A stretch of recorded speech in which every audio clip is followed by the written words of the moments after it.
Hello friends, welcome to Sudha kitchen Telugu vlogs అండి. అందరూ ఎలా ఉన్నారు? బాగున్నారా? నేను ఇక్కడ చాలా బాగున్నాను. ఫేస్ టు ఫేస్ వీడియోతో మాట్లాడడం ఇప్పుడు మళ్ళీ స్టార్ట్ చేశానండి. సో ఇప్పుడైతే మీ అందరికీ యూజ్ అయ్యే మంచి వీడియోతో ముందుకు వచ్చాను. అదేంటంటే కర్పూరం ఆయిల్ ఎలా ప్రిపేర్ చేసుకోవాలని రాస్తాను. అది స్పెషల్గా ఈ సీజన్లో కంపల్సరీ మన ఇంట్లో ఉండాల్సిందండి. ఎందుకంటే చిన్నపిల్లలు బయట ఆడుకుంటున్నప్పుడు వాళ్ళకి అటు ఇటుగా ఏ చిన్న దోమలు కానీ ఏమైనా పురుగు కానీ కుడతాయి కదా, అలా కుట్టకుండా ఈ ఆయిల్ అప్లై చేస్తామంటే వాళ్ళ దగ్గరలో ఇటువంటి కీటకాలు కూడా రావన్నమాట. సో అది నేనైతే మా బాబు చేస్తాను. వాడు బయట ఆడుకునేటప్పుడు దోమలు కుట్టడం వల్ల చిన్న చిన్నగా దద్దుర్లు అయ్యి వచ్చాయి అనమాట. అయితే ఏమైందంటే నేను మామూలు ఆయిల్ రాసి పంపేదాన్ని, కానీ కర్పూరం ఆయిల్ ప్రిపేర్ చేసి రాసిన తర్వాత చాలా అంటే చాలా యూజ్ అయిందనమాట. అదే కాకుండా ఇప్పుడు సీజన్ కదండి, శీతాకాలం వచ్చింది కదా, అది రాయడం వల్ల చాలా మాయిశ్చరైజింగ్గా ఉంటుందన్నమాట. సో అది మీకు యూజ్ అవుతుందని చెప్పేసి వీడియో షేర్ చేస్తున్నారండి. మళ్ళీ ఇంకోటి ఏంటంటే అది పిల్లలకే కాదండి, పెద్దోళ్ళకి కూడా రాసుకోవచ్చు. జలుబు చేసినప్పుడు పిల్లలు ఛాతికి రాయొచ్చండి, వీపుకి రాసేసి గోరువెచ్చగా చేసే ఆయిల్ ఛాతికి వీపుకి రాస్తామంటే హాయిగా నిద్రపోతారండి. అలాగే మార్నింగ్ అయ్యేటప్పటికి వాళ్ళకి ఎల్లో కలర్లో పస ఉంటుంది కదా, అది వచ్చేస్తుంది అనమాట. సో అది చాలా యూజ్ అయిందండి నాకైతే మాత్రం. అది గోరువెచ్చగా ఉన్నప్పుడు రాసేసి తర్వాత మార్నింగ్ గోరువెచ్చని నీళ్ళతో స్నానం చేస్తే ఫుడుక్కుని వచ్చేస్తుంది అనమాట, నోట్లోంచి కానీ ముక్కులోంచి కానీ. మా వాడికైతే బాగా వర్క్ అయింది. ప్లస్ అది చిన్నపిల్లలకే కాదండి, పెద్దోళ్ళకి కూడా బాగుంటుంది. బాగా అలసిపోయినప్పుడు కాళ్ళు అవుతున్నా అలా అనిపించినప్పుడు ఈ కర్పూరం ఆయిల్ కాళ్ళకి రాసుకున్నామంటే కనుక అప్లై చేసేసి మధ్యన చేసుకుంటే కనుక హాయిగా నిద్ర పట్టేద్ది అనమాట. పెద్దోళ్ళకి కూడా చాలా యూజ్ అవుతుందండి. అలాగే తలకు కూడా రాసుకుంటే పేలిపోతాయి అంటారు. మరి అవును, పోతాయంటండి. అంటే అంత ప్యూర్గా మెడిసిన్ రాసినట్టుగా పోవు, కానీ మ్యాక్సిమం రాలిపోతాయి అన్నమాట. ఓకే ఫ్రెండ్స్, ఇప్పుడైతే వీడియోలోకి వెళ్ళిపోతామండి. 4 నిమిషాల్లో నేను చెప్పాలనుకున్నంత మీకు చేరుతుందో లేదో నాకు తెలియదు, కానీ నేను చెప్పాలనుకున్న మాత్రం చెప్పేస్తానండి. ఇప్పుడు ఆయిల్ ఎలా ప్రిపేర్ చేస్తానో మీరు చూస్తూ ఉండండి. ఇప్పుడు నేను తీసుకున్నదైతే మామూలు కర్పూరం బిళ్ళలు తీసుకున్నానండి. మీకు దొరికితే కనుక ముద్దారత కర్పూరం తీసుకోండి. అవైతే చాలా ప్యూర్ అనమాట.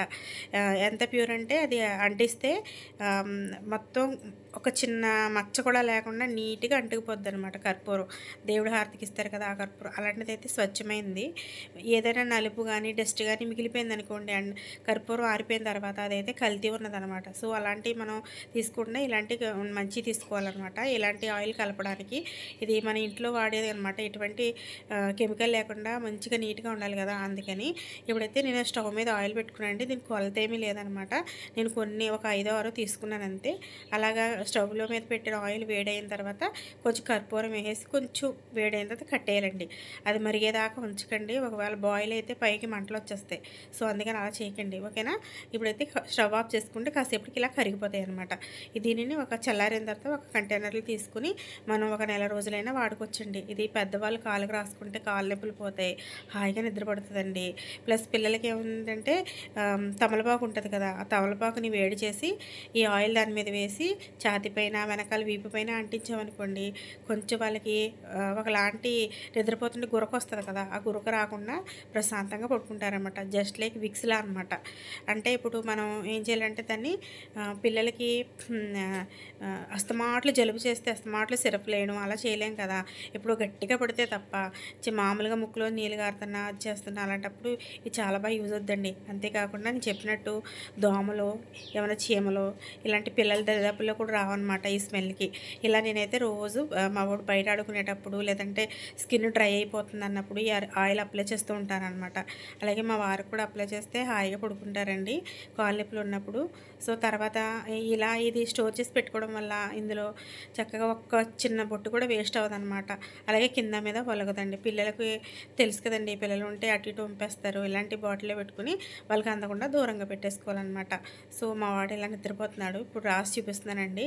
అలాగే చేతికి కూడా రాస్తానన్నమాట. జలుబు చేస్తే దానికి, జలుబు చేస్తే చెస్ట్కి కూడా రాస్తానండి. చెస్ట్కి వెనకాల వీపుకి రాసేసి పడుకోబెడతానమాట.